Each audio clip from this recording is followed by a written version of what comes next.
Hello friends, आपका स्वागत है सिविलियन क्लासेस में। तो पहले बच्चों, आज हम बात करेंगे कॉन्ट्रैक्ट्स एंड अकाउंट्स के बारे में, जिसमें हम लोग पढ़ रहे थे यूनिट नंबर 6, जिसका नाम था स्पेसिफिकेशन। पहले बच्चों, यह स्पेसिफिकेशन का दूसरा लेक्चर है, जिसमें हम लोग पढ़ेंगे टाइप्स ऑफ स्पेसिफिकेशन। पहले बच्चों, स्पेसिफिकेशन का मतलब हम क्या बताए थे?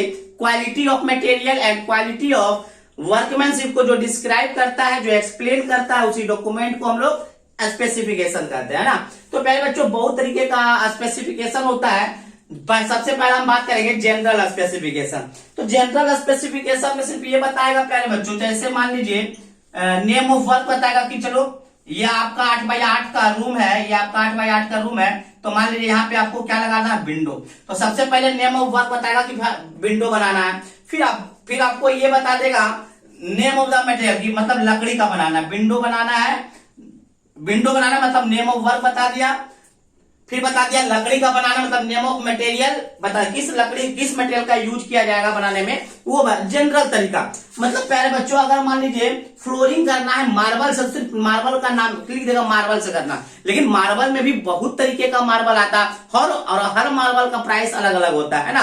तो पहले बच्चों, जनरल स्पेसिफिकेशन में सिर्फ जनरल आइडिया बताया जाता है नेम ऑफ द वर्क का और कौन सा मटेरियल यूज करना है, बस। क्वालिटी ऑफ मटेरियल्स के बारे में मतलब एक्सप्लेन रूप से नहीं बता पाता है। इसीलिए पहले बच्चों, जनरल स्पेसिफिकेशन जो होता है ना, सिर्फ एस्टिमेशन के काम आता है। जैसे पहले बच्चों हमको ये बता दिया ना कि एक विंडो बनाना है, लकड़ी का बनाना है, तो मेरे दिमाग में आ जाएगा क्या, चलो भाई 10,000 रुपया से 20,000 रुपया तक लगेगा।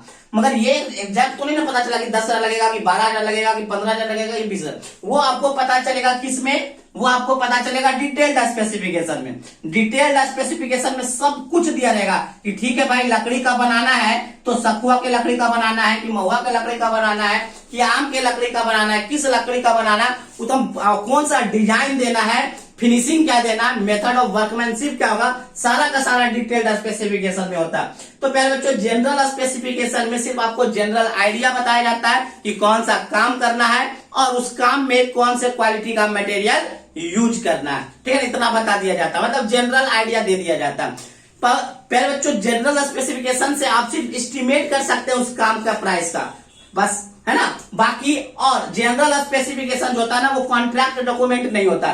दैट मींस कॉन्ट्रैक्ट डॉक्यूमेंट इसलिए नहीं होता है कि जनरल स्पेसिफिकेशन के आधार पे प्रोजेक्ट को एग्जीक्यूट नहीं किया जाता है, वो किया जाता है डिटेल्ड स्पेसिफिकेशन के आधार पे।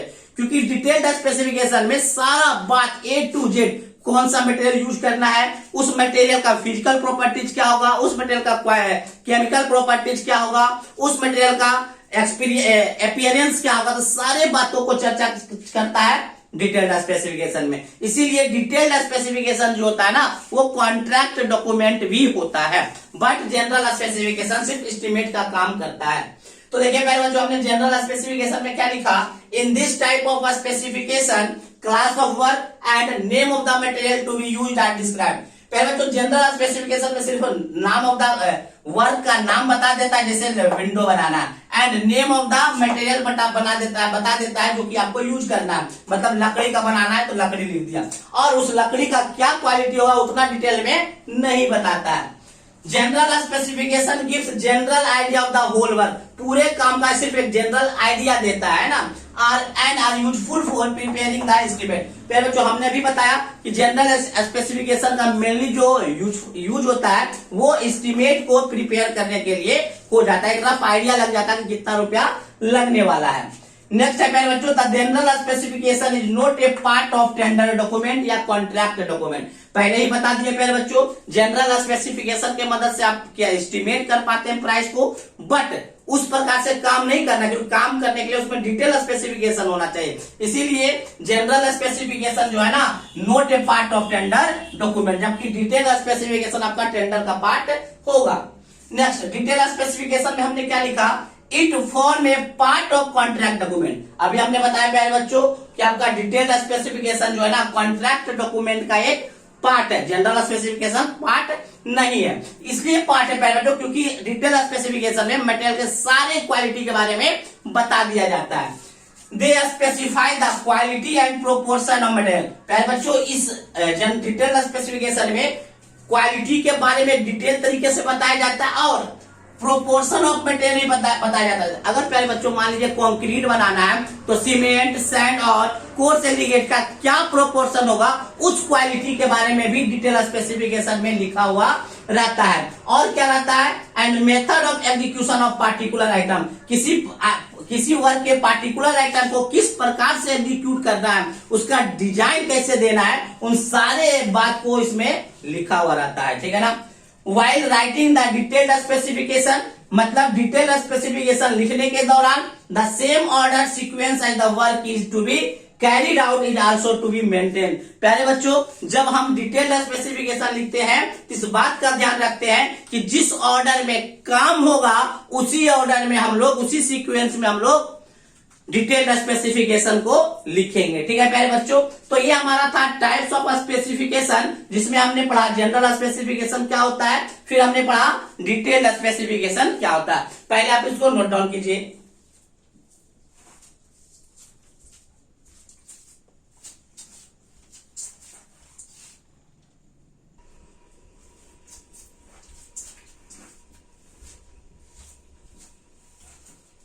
तो पहले बच्चों हेडिंग देंगे हम लोग method of preparing of detailed specification. Detailed specification को प्रिपेयर करने के क्या मेथड्स है। पहले बच्चों हमने पहले ही बता दिया, स्पेसिफिकेशन का मतलब होता है quality of material and quality of workmanship को स्पेसिफाई करने का डॉक्यूमेंट, है ना। तो किस प्रकार से उसको हम स्पेसिफाई करेंगे, इसमें क्या मेथड्स है, तो वो हम देखेंगे। तो इसका मतलब है पहले बच्चों हम मटेरियल्स के बारे में भी बताएंगे और वर्कमैनशिप के भी बारे में बताएंगे। तो पहले बच्चों हम बताएंगे for materials the following property should be included in the specification. पहले बच्चों मटेरियल के केस में फॉलोइंग प्रॉपर्टी स्पेसिफिकेशन में डिस्क्राइब होना चाहिए, लिखा हुआ होना चाहिए। पहला physical property such as strength, hardness, etc. प्यारे बच्चों स्पेसिफिकेशन में एकदम क्लियरली मेंशन होना चाहिए जो मटेरियल हम यूज करने वाले हैं उस मटेरियल का स्ट्रेंथ क्या होगा, उस मटेरियल का हार्डनेस क्या होगा, और जितने भी आप एक्स्ट्रा फिजिकल प्रॉपर्टी लिखना चाहते हैं वो फिजिकल प्रॉपर्टी आप डिटेल स्पेसिफिकेशन में लिख सकते हैं। दूसरा है प्यारे बच्चों chemical composition of the material. प्यारे बच्चों आप जिस मटेरियल को आप यूज करना चाहते हैं तो डिटेल स्पेसिफिकेशन में उस मटेरियल का क्लियरली केमिकल कंपोजिशन भी आप लिख सकते हैं। नेक्स्ट है प्यारे बच्चों अपीयरेंस ऑफ मटेरियल। प्यारे बच्चों आप ये भी बता दीजिएगा कि हमको शाइनी कलर से पेंट करना है, तो पेंट करना है तो कौन से कलर का पेंट करना है, उसका अपीयरेंस बताइए, शाइनिंग होगा या थोड़ा सा डल होगा, तो उसके अपीयरेंस के भी बारे में आपको लिखना पड़ेगा स्पेसिफिकेशन में, है ना। नेक्स्ट है प्यारे बच्चों information regarding protection during the transport, handling and storage of material. प्यारे बच्चों जब कोई मटेरियल्स आप एक जगह से अपने प्रोजेक्ट साइट पे मंगवाते हैं तो आपको इसमें मेंशन होना चाहिए स्पेसिफिकेशन डॉक्यूमेंट में कि किस प्रकार से आप लाइएगा ताकि आपका मटेरियल डैमेज ना हो। तो आपको ये भी बताना होगा कि जो मटेरियल आप ला रहे हैं उसको, जैसे मान लीजिए सीमेंट ला रहे हैं तो सीमेंट बहुत सारा आता है, ट्रक का ट्रक आता है, तो उसको स्टोर भी करना पड़ता है, तो स्टोरेज कैसे किया जाए उसके बारे में भी लिखा हुआ होना चाहिए स्पेसिफिकेशन में। तो हमने यही लिखा पे बच्चों इंफॉर्मेशन रिगार्डिंग, इंफॉर्मेशन लिखा हुआ रहता है स्पेसिफिकेशन में किसके regarding, protection of material during the transport के दौरान, हैंडलिंग के दौरान या स्टोरेज के दौरान, है ना। नेक्स्ट है inspection and test should be clearly specified in the specification. प्यारे बच्चों टेस्ट भी स्पेसिफाइड होना चाहिए कि मान लीजिए जो कंक्रीट हम यूज करने वाले हैं प्रोजेक्ट में उस कंक्रीट का कौन कौन सा टेस्ट हम लोग करेंगे। तो जैसे होता है ना जो भी जैसे सीमेंट का टेस्ट करना है तो आप उसमें क्या कर सकते हैं, कॉम्प्रेसिव स्ट्रेंथ टेस्ट कर सकते हैं, टेंसाइल स्ट्रेंथ टेस्ट कर सकते हैं, तो लीच एटलियस टेस्ट कर सकते हैं, सॉन्डनेस टेस्ट कर सकते हैं। तो जो भी टेस्ट आपका होता है वो सारा टेस्ट मेंशन होता है स्पेसिफिकेशन में। तो इतना सारा डाटा आपको देना होगा मटेरियल के क्वालिटी के लिए। क्या क्या देना होगा, तो सबसे पहले उसके फिजिकल प्रॉपर्टीज के बारे में, उसके केमिकल प्रॉपर्टीज के बारे में, उसके अपीयरेंस के बारे में, और उसका प्रोटेक्शन कैसे क्या, जो मटेरियल हम लोग ला रहे हैं कहीं से अपने वर्क साइट पे उसका प्रोटेक्शन कैसे करेंगे during the transportation, handling and storage. तो इन तीनों के समय में कैसे मटेरियल को क्या करेंगे, प्रोटेक्ट करेंगे, उसके बारे में भी लिखा हुआ रहना चाहिए स्पेसिफिकेशन में। फिर हमने बोला कि जो टेस्ट करना चाहते हैं मटेरियल्स के ऊपर उसके बाद में आप अप्लाई कीजिएगा तो टेस्ट का नाम भी क्लियरली स्पेसिफाई होना चाहिए। तो मटेरियल के क्वालिटी के बारे में इतने सारे बात आपको लिखा हुआ होना चाहिए, ठीक है ना। अब हम बात करेंगे अगर वर्कमैनशिप का, तो for workmanship the following important features features should be included in the specification. प्यारे बच्चों, वर्कमैनशिप के क्वालिटी के बारे में अगर बात हम करें तो फॉलोइंग फीचर्स लिखा हुआ होना चाहिए स्पेसिफिकेशन में। पहला, the detailed description of the construction method for each item should be written. प्यारे बच्चों, वर्कमैनशिप के क्वालिटी में ये लिखा हुआ होना चाहिए कि किस मेथड, मतलब डिटेल डिस्क्रिप्शन लिखा होना चाहिए कंस्ट्रक्शन मेथड के खिलाफ। जैसे देखिए प्यारे बच्चों, आप पढ़े होंगे जैसे कि आप कंक्रीट को मिलाना है तो हैंड मिक्सिंग भी कर सकते हैं, मशीन मिक्सिंग भी कर सकते हैं, और कौन वेरियस टाइप्स ऑफ मशीन भी आता है मिक्स करने के लिए। तो आपको ये लिखना होगा स्पेसिफिकेशन में कि हम कंक्रीट को जो बनाना चाहते हैं वो हैंड मिक्सिंग बनाना चाहते हैं या मशीन मिक्सिंग बनाना चाहते हैं, तो उसका डिटेल डिस्क्रिप्शन दिया हुआ होना चाहिए। तो हमने यही बात लिखा था, detail description of the construction method. Construction तो करेंगे तो कंस्ट्रक्शन का जो मेथड होगा वो किस प्रकार से होगा उसका डिटेल डिस्क्रिप्शन लिखा हुआ होना चाहिए, है ना। Next, the instruction regarding the protection of the finished work should also be specified. प्यारे बच्चों, अब वर्कमैनशिप में दूसरा बात ये होता है, जो मटेरियल हमने फिनिश कर दिया, मतलब जो वर्क हम फिनिश कर दिए हैं बना के, तो उसको भी बढ़िया से रखना है। ये नहीं कि छत को बना दिए और बाकी जैसे तैसे हो जाए, नहीं।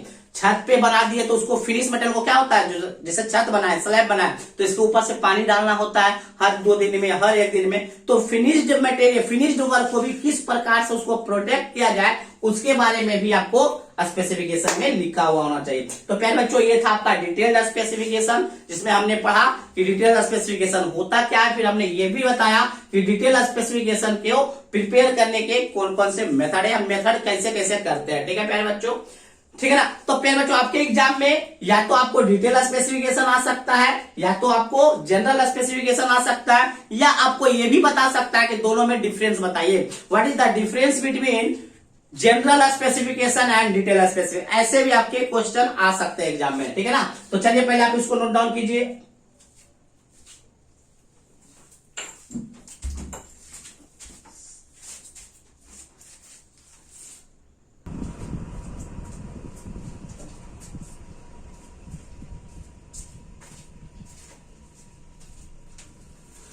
तो प्यारे बच्चे, कुछ और हम स्पेसिफिकेशन देखते हैं। सबसे पहला हमने देखा था जनरल स्पेसिफिकेशन, फिर हमने देखा था डिटेल्ड स्पेसिफिकेशन। मेनली यही 2 स्पेसिफिकेशन है प्यारे बच्चों, यही 2 स्पेसिफिकेशन बार बार पूछा जाता है, दोनों में डिफरेंस भी पूछा जाता है। अब कुछ और स्पेसिफिकेशन है, उसको भी हम लोग देख लेते हैं। तीसरा स्पेसिफिकेशन का नाम है प्यारे बच्चों स्टैंडर्ड स्पेसिफिकेशन।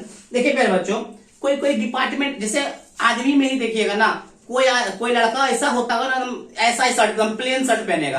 कोई ऐसा लड़का होगा जो सिर्फ चेक वाला शर्ट पहनेगा, कोई ऐसा शर्ट होगा सिर्फ फुल पैंट ही पहनेगा, कोई ऐसा शर्ट होगा सिर्फ जींस ही पहनेगा। तो लड़का पे भी डिपेंड करता है। तो प्यारे बच्चों, उसी प्रकार से डिपार्टमेंट पे भी डिपेंड करता है। कोई डिपार्टमेंट ऐसा पार्टिकुलर यही काम करेगा, कोई डिपार्टमेंट ऐसा ही काम करेगा। तो प्यारे बच्चों, किसी पार्टिकुलर डिपार्टमेंट में उसका एक स्टैंडर्ड चीज होता है ना, कि हम करेंगे तो इसी प्रकार से करेंगे। तो प्यारे बच्चों, डिपार्टमेंट के द्वारा जो स्टैंडर्ड स्पेसिफिकेशन होता है कि ये ऐसा ही करता है, तो कहलाता है standard specification. The specification are standardized for most of the work by department. प्यारे बच्चों, डिपार्टमेंट के बहुत सारे काम क्या होते हैं, स्टैंडर्डाइज्ड स्पेसिफिकेशन में किए जाते हैं, ठीक है ना। नेक्स्ट है मैन्युफैक्चरर्स स्पेसिफिकेशन। मैन्युफैक्चरर्स मतलब क्या होता है, बनाने वाला, जो मटेरियल को बनाता है ना। तो प्यारे बच्चों, जो हम मटेरियल बनता है, कोई बिल्डिंग मटेरियल या बिल्डिंग कोई प्रोडक्ट जहां पे बनता है, वो खुद अपना एक स्पेसिफिकेशन बताता है कि जब भी हम बताएं, मान लीजिए कोई पाइप निकालता है मैन्युफैक्चर कंपनी, तो बोलेगा नहीं, हम जो पाइप निकालते हैं वो 3 इंच का ही डायमीटर देते हैं। तो अपना जो स्पेसिफिकेशन बताता है मटेरियल बनाने वाला, मैन्युफैक्चरर जो बताता है, वो कहलाता है मैन्युफैक्चरर स्पेसिफिकेशन। तो देखिए मेरा बच्चों, हमने क्या बोला, मैन्युफैक्चरर्स ऑफ बिल्डिंग मटेरियल और product they publish specification of their product. प्यारे बच्चों, जो मैन्युफैक्चरर है, क्या चीज का मैन्युफैक्चर, बिल्डिंग मटेरियल का या बिल्डिंग प्रोडक्ट का, वो अपना पब्लिश करता है स्पेसिफिकेशन, अपने प्रोडक्ट का अपने ही क्या करता है, स्पेसिफिकेशन को पब्लिश करता है। वही स्पेसिफिकेशन कहलाता है manufacturers specification. It is in the form of standard और गाइड स्पेसिफिकेशन। प्यारे बच्चों, यही जो मैन्युफैक्चरर स्पेसिफिकेशन जो होता है ना, वो या तो आपका स्टैंडर्ड या गाइड स्पेसिफिकेशन में भी लिखा जाता है। कॉन्ट्रैक्ट स्पेसिफिकेशन, तो प्यारे बच्चों, जो कॉन्ट्रैक्ट में, जो 2 पार्टी के बीच में कॉन्ट्रैक्ट होता है, कॉन्ट्रैक्ट क्या होता है, रिटन फॉर्म में होता है। उस रिटन फॉर्म में जो इतना भी स्पेसिफिकेशन लिखा हुआ रहता है, वही कहलाता है कॉन्ट्रैक्ट स्पेसिफिकेशन। तो देखिए प्यारे बच्चों, the specification written for a particular construction project is called contract specification. आप लिख सकते हैं इज कॉल्ड कॉन्ट्रैक्ट स्पेसिफिकेशन। पूरा नाम लिख दीजिएगा, इज कॉल्ड कॉन्ट्रैक्ट स्पेसिफिकेशन। पहले बच्चों ऐसा स्पेसिफिकेशन जो डिटेल में लिखा हुआ रहता है किसी भी कंस्ट्रक्शन प्रोजेक्ट में, तो वही कहलाता है कॉन्ट्रैक्ट स्पेसिफिकेशन। नेक्स्ट है पहले बच्चों गाइड स्पेसिफिकेशन। तो नाम से गाइड मतलब गाइड स्पेसिफिकेशन एक ऐसा स्पेसिफिकेशन है जो डिटेल स्पेसिफिकेशन लिखने में हमको मदद करता है, गाइड करता है, तो वो कहलाता है guide specification. These are prepare to serve as guideline. पहले बच्चों गाइड स्पेसिफिकेशन जो होता है ना, हमको सर्व करता है गाइडलाइन के रूप में फॉर प्रिपेयरिंग प्रोजेक्ट स्पेसिफिकेशन। किसी भी प्रोजेक्ट स्पेसिफिकेशन का लिखने के लिए जो हम गाइडलाइन हम जो यूज करते हैं वो कहलाता है गाइड स्पेसिफिकेशन यूज करते हैं। It helps the engineer incharge to write detail specification. Guide specification के मदद से ही इंजीनियर इंचार्ज क्या करता है, डिटेल्ड स्पेसिफिकेशन लिखता है। तो पहले बच्चों ये सब भी कुछ ना कुछ स्पेसिफिकेशन था, याद रखिएगा, ठीक है ना। मेनली आपको याद रखना होगा जनरल स्पेसिफिकेशन या डिटेल स्पेसिफिकेशन। जनरल स्पेसिफिकेशन को कभी कभी हम ब्रीफ स्पेसिफिकेशन भी कहते हैं। क्या कहते हैं, ब्रीफ। ब्रीफ मैंने संक्षेप में बता देना, ठीक है। तो पहले बच्चों अगर किसी प्रकार का प्रॉब्लम हो तो हमारे व्हाट्सएप नंबर या डायरेक्ट कॉल कर सकते हैं इस नंबर पे, ठीक है ना, 9470879060, ठीक है ना। तो आज के लिए पहले बच्चों बस इतना ही। अगले क्लास में कुछ नए कॉन्सेप्ट के साथ पढ़ेंगे। चलिए।